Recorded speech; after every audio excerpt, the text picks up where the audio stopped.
Hello everyone, I hope you're doing fine. Today is a certain date at a certain time. The most important thing is Skyline Daily number 19. And why am I wearing these? There's no sound to even listen to. All we're listening to is myself. So we just had Apex happen, right? And it's pretty exciting. So I figured I couldn't control myself. We're going to start the daily up, by the way, starting Monday, 6 p.m. Eastern Standard Time. Be there or be squared. But I just couldn't control myself. We have to do it now, today, this very second. So bam! Let's do it. As you can see, this is on Eichenwalde. Woo, on Eichenwalde.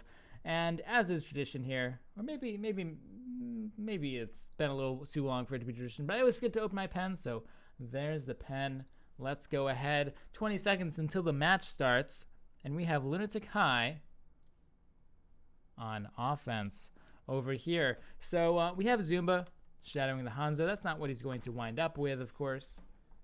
He's going to wind up on something else in just a moment. Now, the theme of this daily is going to be on pressure. Some other things, but pressure in particular, because these compositions have really evolved, especially in Korea, from dive comps. That's still what they are. That's still adequately descriptive, I think. But they are also pressure comps, especially when you start having mirror matches and stuff. The stream title, we'll have to get to that in just a second. But let's go back to the match. And let's start it up. We can see from both of these teams, they look pretty similar, pretty identical almost. With the one exception of Luffy on Ana and Ryu Jae-hong on Zenyatta. Of course, Zenyatta on attack, you get to have the Discord Orb, you get to have all that good stuff. Whereas Ana can sit there and be nice and safe on defense without too much of an issue. But look at what Kongdoo Panthera does here. Now, they're not at all contesting the arch. Interesting. That's kind of cool.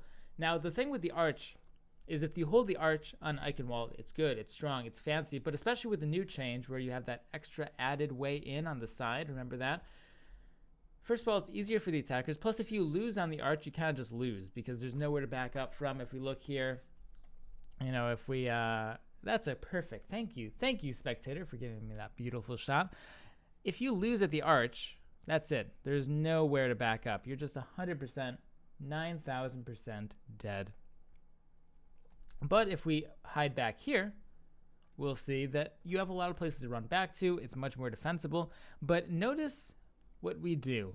Now, there's a diva a little bit far forward. Lunatic High, by the way, doing a great job of playing this slowly, being careful. But we have a Winston and diva. They're playing relatively far forward here on Kongdoo Panthera. Not quite yet, but there we go. There jumps in the Winston. We have an Ana from a distance healing him up, no problem. But this is some nice pressure here. And it's a lot of teams, you might see in matchmaking, for example, a lot of teams will just blow by. They just go, rush in, not a problem. But Lunatic High, being as illustrious as they are, they always take things carefully. They check their angles, they push forward, taking that extra few seconds to make sure that they're in a good position before they push forward. Because taking 5 seconds, 10 seconds to ensure that your push is good will save you minutes in the long run of fights that you're potentially losing.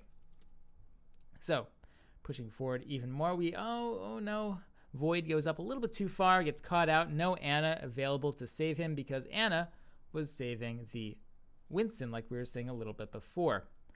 However, a good jump in from Fissure does trade out Ryu Jae-hong, but because of the whole situation, losing your diva is just so catastrophic, especially when you're dealing with, a Sombra, a Tracer, heroes that traditionally, the diva's quite nice against. You're having troubles on defense. But so that nice, slow, steady progression of Lunatic High onto the point wound up coming out in the end. Still, though, if the diva had lived, I think Kongdoo Panthera would have obviously been in a much better position, but I think they would have even been, I think the signs were there that they would have almost certainly held, because they just had rock solid defense all the way. But now our Sombras have ultimates. So why is Sombra so good? Well, it's because of the team composition. This is a specific team composition for Sombra.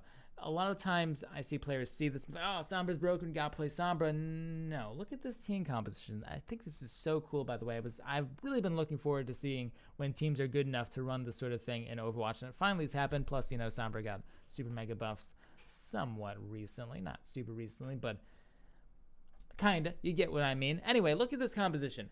How much damage do we have? Nada. Zero. A big donut hole. We have almost no damage. Sure, Guido and Birdring are gods, so they wind up putting out a decent chunk of damage on Tracer. Rascal and Eska, they're both they're both obviously very good as well. I mean, all of these players are good. I don't even know why we're mentioning that, right? But Sombra, not super crazy on the DPS side unless you're shooting at someone with a really large hitbox, okay? 2 tanks, blah, blah, supports. So we have no damage, okay? Normally, we see like a soldier, we see something like that to really push through. But it's okay here because we have utility, we have buffs, we have cool stuff like this. We have Discord Orb on Ryu Jae-hong. We have the EMP over here on Eska. We have our Pulse Bomb on Tracer to eventually push through no matter what. If it lands, that is. So we have all of these stacking debuffs on Kongdoo Panthera. Luffy instead has his anti-heal grenade. You're going to be using that almost exclusively offensively on this team comp, by the way. Almost exclusively offensively. And so this low damage team can actually get some punch in. Ooh, so close on the hack there by Rascal, but wouldn't have gotten the kill anyway. Jumps back. I'm actually a little bit surprised by that. Let's go back to that one more time. Actually, I think that this is important to note because this is kind of, I'm not really sure if I like this push very much by Rascal. Notice he has the Ultimato already, the big EMP, and so he's pushing in. This is like to farm ultimate, but all he's doing is now. Fortunately, Eska already has his ultimate here, but that would have just been a straight up feed essentially, and plus wasting a cooldown. Eska gets caught in the corner with his translocator down. Birdring decides to really shove it to him and give him a sticky bomb, completely unnecessary, but got it anyway. Off camera, Guido lands a double onto Rascal and Fissure. I really would have liked to see how that happened, but that pretty much single-handedly. I mean, Guido got a quad kill. Okay, Guido, I get it. You're good. That was the strat there. The strat there was like, okay, guys, so Eska, you just go and die or something. I don't care what you do, man. Just do Eska things. Guido, go kill them all. That was Lunatic High's strat. But Kongdoo Panthera really had that locked down until then. There really wasn't too much to do there. I mean, Guido killed 4 people. What do you want? Double kill on the Pulse Bomb. And yeah, we're going to be going through the rest of these VODs also as we go progress. Rascal, ooh, nice on the trigger. Goes back again, though. We already have EMPs all around, so Sombras could be a little bit more conservative with their pokes. I know the pokes feel really good and stuff, but you don't need it. I'll just show you one more time, because Rascal here, and these things, they do add up eventually. So Rascal, he has his ultimate already. Pushing in, not really much happening at the moment. Tries to get the hack onto Zoom, but doesn't.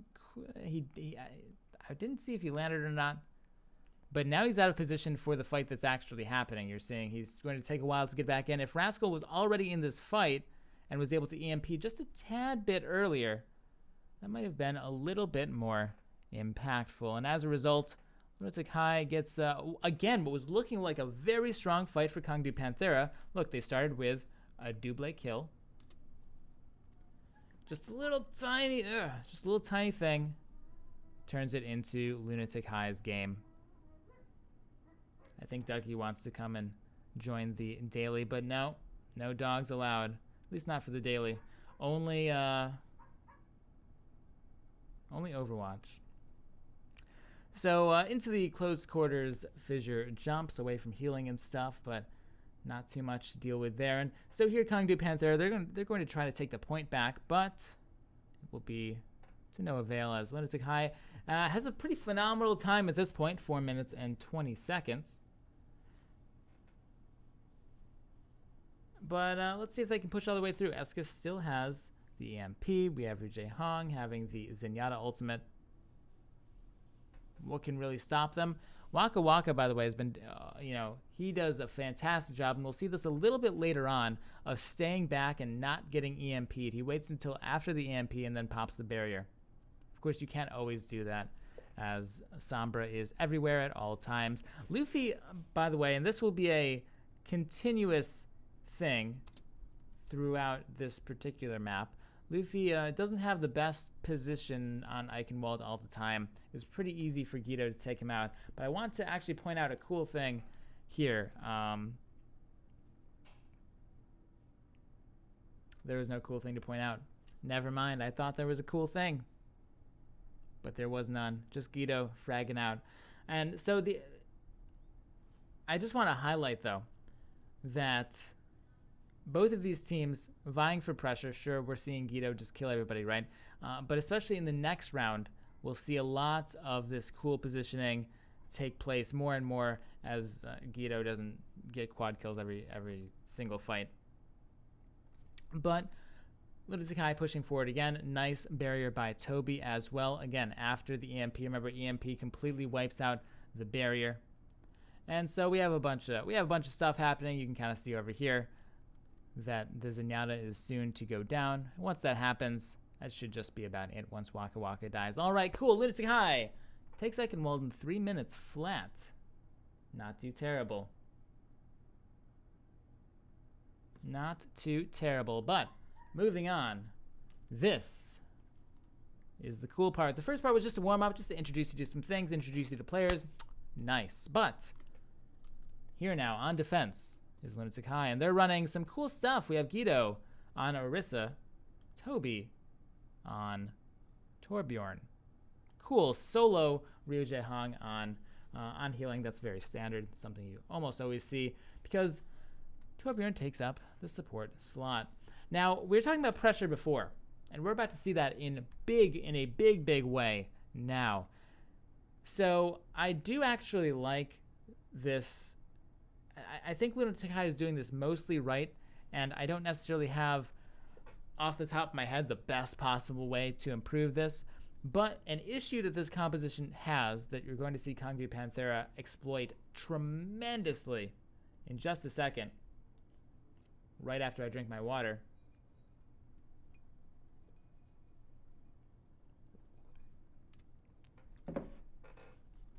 Get it? Because Beardring's playing Reaper. Tremendously in just a second is that Lunatic is not putting on enough pressure. Plus, they brilliantly use Eichenwalde to the fullest extent to be able to deal with this turret. And now, notice that you can't see the turret on screen right now, but the turret actually does put on a decent amount of pressure. The turret, well, let's get a different color in here. There we go.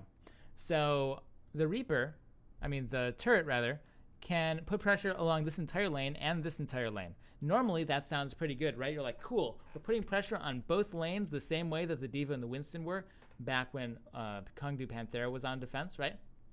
We have Miro on, we can see right here, the Reinhardt, who can push up and do flame strikes and stuff. Cool. Ryuje Hong has great aim on Anna. So we can kind of put pressure on, but we'll see that when we're dealing with just another genius team like Kongdoo Panthera, they'll find the way. And so they're hugging this wall. Notice so all of this is covered by the turret. All this. They come, they hug this wall, and they go in this direction. What does this do? That completely destroys any pressure that this Lunatic defense could possibly have. And now Kongdoo Panthera, as the attackers, are the ones putting on the pressure. Charge comes out and gets missed by the Reinhardt, but look at this. Immediately up goes Birdring. Reaper, by the way, great hero for pressure because he can really push. I mean, I guess it depends. That's a rough statement to make. But in this particular situation, the Reaper is great for pressure because he can walk up, and if he gets in trouble, he can just Wraith form away. It doesn't, it's okay he has a little bit of wiggle room. He can push up a little bit further than normally he would be allowed to. But look at this. Good forward pressure from Kongdoo Panthera, using the Reaper to hug the door. And so Lunatic, it's not that they're bad. Like right now you could say, oh, well, Lunatic, they should have just come out and contested the point. Notice that Kongdoo Panthera, they managed to cap despite Lunatic having 5 players up. It's not because Lunatic High is bad. Lunatic High had no chance to come out because Kongdoo Panthera, not only did they avoid the pressure from the defending team, from that Torbjorn Orisa, who had 99% of the map covered, but just not that 1%. But then they immediately went and put pressure on themselves, and they boxed out Lunatic High, prevented them from coming out at all from any directions. Eska at 99%, almost has the MP. There it is. Rascal a little bit far behind in that regard, but that's just because his team was owning so much that no one really took any damage. He'll have it pretty soon, though. Guido somehow dies. It's off camera, but that's surprising, different. Guido really likes to do things off camera, though. And right now we see the normal Eichenwalde thing, trying to push up. But look at this. Look at this. We're gonna play this back again. All right. Actually, I wish I knew the hotkey to go in slow-mo, but look at this. Okay. Diva bomb comes out this way. Winston barrier popped by Miro. Perfect response. That's exactly what you need to do. All of Lunatic High go into the bubble. Makes sense, right? Okay, Diva ult. Let's go into the bubble so we live. But Rascal is like, nah. Perfectly timed. Did you see how good that was? Oh my god. Like 1 second before the Diva bomb exploded, Rascal went and blew up the Winston. I mean, that's like the perfect bait too, because like I said, the Winston drops the bubble, Diva ults, everyone's like, okay, cool, let's go into the bubble to hide, and then suddenly, you EMP the bubble, it dies, and it's a sad, sad day. Oh, big shout out to everyone who's resubbing, by the way. Even though it's not on cam. Big shout out to them. And we'll have questions a little bit later. So here, once again, pressure. We're going to keep on that a little bit. Once again, this it's just a general theme. This game, it's hard to really demonstrate this without being in like free cam and stuff. And Apex was much more of a dramatic spectator, which obviously makes sense for a spectator experience and whatnot. But, all right, let's see what we have here. Jump in. And Kongdoo Panthera always has the best ideas, and they're so close in this particular map, but they just never quite get there. Just never, ever quite get there. They're always so close, too. So here's the thing. Here comes the Diva. Birdring cannot ult.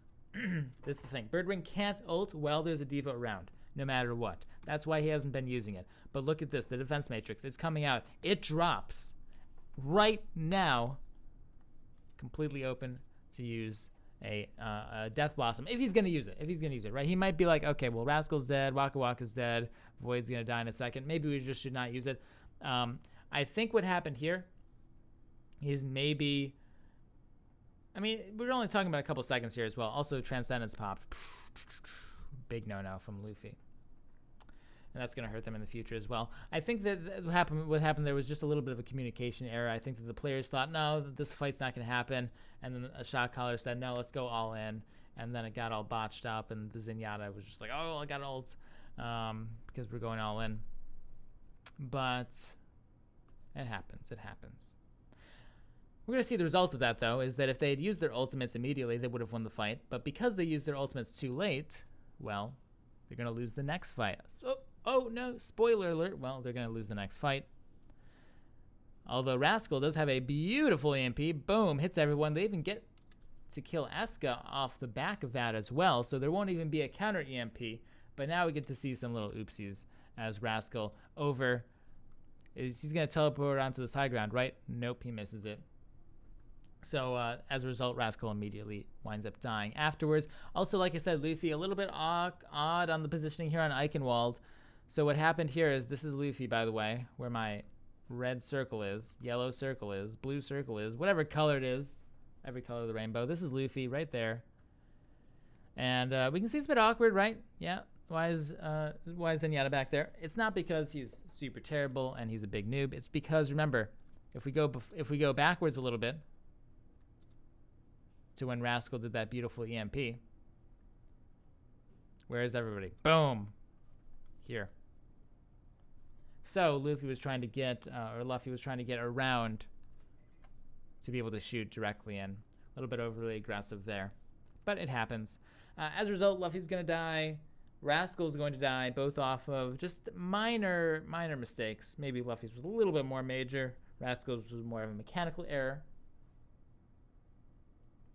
And there you go. As a result, Lunatic pushes it back. At any point, by the way, this Zenyatta ult would have easily saved it. The Reaper ult would have easily saved it. But they, of course, didn't have them. Birdring also, he swapped off to the Tracer after he used the Reaper ult, by the way. All right, cool. What do we have left? 2 minutes on the clock. Kongdoo Panthera not looking super duper good here. Rascal won't have his ultimate up. So this is looking like it probably will be a save push. Like they probably don't want to use Waka Waka's barrier here because, ooh, look at that. That's pretty. So all they have is the Lucio ultimate. You don't want to use that because of how crucial that is to counteract the Sombra EMP, right? Because here's the thing. If you just have, well, thing with Zenyatta, right? Zenyatta needs to pop his Transcendence before the EMP hits. Very difficult, hard to do, probably not going to happen, right? Whereas Lucio, he has the mobility to be able to stay out and come in, and he can barrier after it hits. So that's why in certain cases, in this case particularly, I would actually value the Lucio over the Zenyatta. So having just that solo Lucio ult, you don't want to use it unless you're 100% guaranteed to win with it. They probably should save it here, but we see Asuka make a little bit of an oopsie with this EMP. But it's not just his fault. It's if we talk about the pressure once again, notice every time a team lets up pressure, they lose. All right, let's look. No pressure here because Asuka's a little bit far back. I mean, we do have a D.Va up there. Okay, we can barely see it through the wall. I don't even think you can see that on the stream because it's so slight. But here, a little bit late to the party.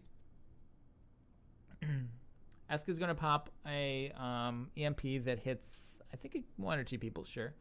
But just not quite fast enough. And like I said, it wasn't just Asuka. I know it's a meme to make fun of Asuka, but, you know, Zumbo was up there with D.Va. Miro wasn't quite putting on the pressure. Asuka wasn't quite putting on the pressure either. It let Kongdoo Panthera do what they do best, which is just shove you. And that's what they did. So now, with 3 minutes left on the clock, we're almost to the end. Almost. And yes, we're going to be playing some games after the stream, by the way, guys, for those asking. Maybe Doomfist, maybe something else, maybe some surprise. We'll have to see. But back into the game now. Jaehong gets picked off almost immediately. Because it's hard. It's hard to stay alive with Zenyatta on this map. Guido has a good well-timed pulse bomb onto Luffy, by the way, in case you didn't see that. Here he was waiting. And look at how perfectly timed this is also. Boom. Immediately right after the Zenyatta ultimate popped, Guido timed it so that the pulse bomb would blow up. But essentially, all right, cool. Kongdoo Panthera, they get stopped. That was, again, interesting usage of the ultimates because Luffy used the Transcendence in a fight where other players didn't use their stuff. Generally, you want to combo together. But that was so close, too. So normally we have the combo with the EMP and the D.Va ultimate. It was pretty close that time, but just not quite. I thought that would have been pretty beautiful. Slightly off point from Void as well. Overall, Kongdoo Panthera just so close this entire match, but just so many slight little mistakes let them down. And Overwatch, you know, just another thing that shows how unforgiving Overwatch is. Moving on though, 1 minute left. Okay, cool. 1 minute left. In fact, Rascal just got a kill. Oh, no, just kidding. Guido brought it back, as he does. All right, 1 minute left. What do we do? That's the question. Kongdoo Panthera, all they have is Waka Waka. They have Luffy as well.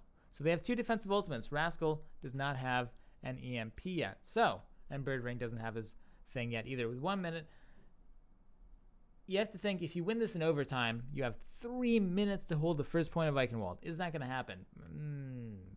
Probably not. Probably not. But at this point, we're already pretty low anyway. We need to take the point or we get knocked out. I think that ideally, Kongdoo Panthera would want to shove in, get Rascal, Bird Ring, and hopefully Fissure's ultimate as well, and just do a save.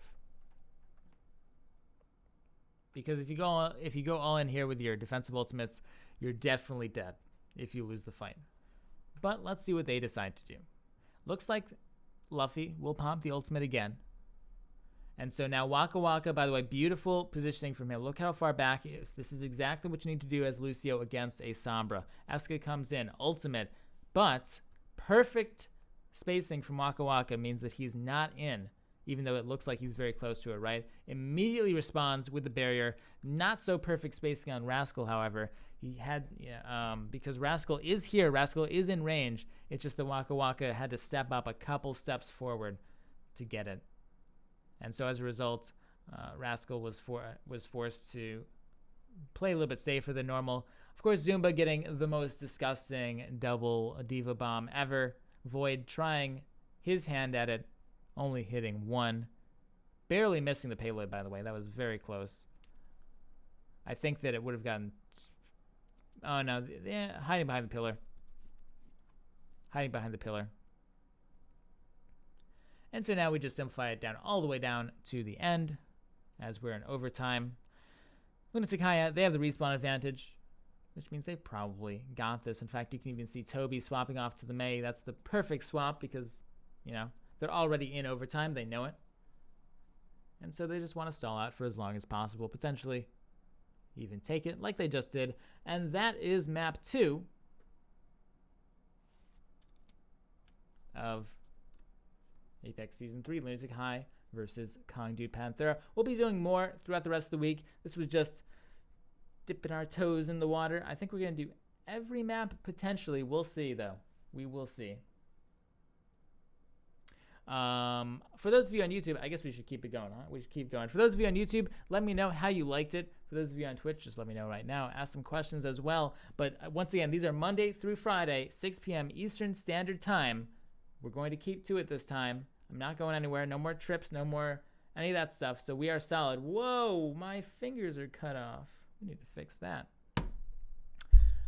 Check it out on Twitch and give me any recommendations for matches you want to see as well. Usually I have that on point. But that being said, for those of you on YouTube, I'm going to go. For those of you on stream, stick around. We're going to have, I think I have something pretty fun planned.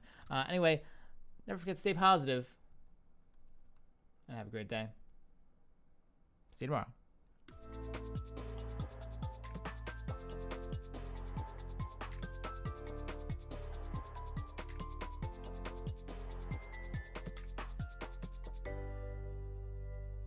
And we're back.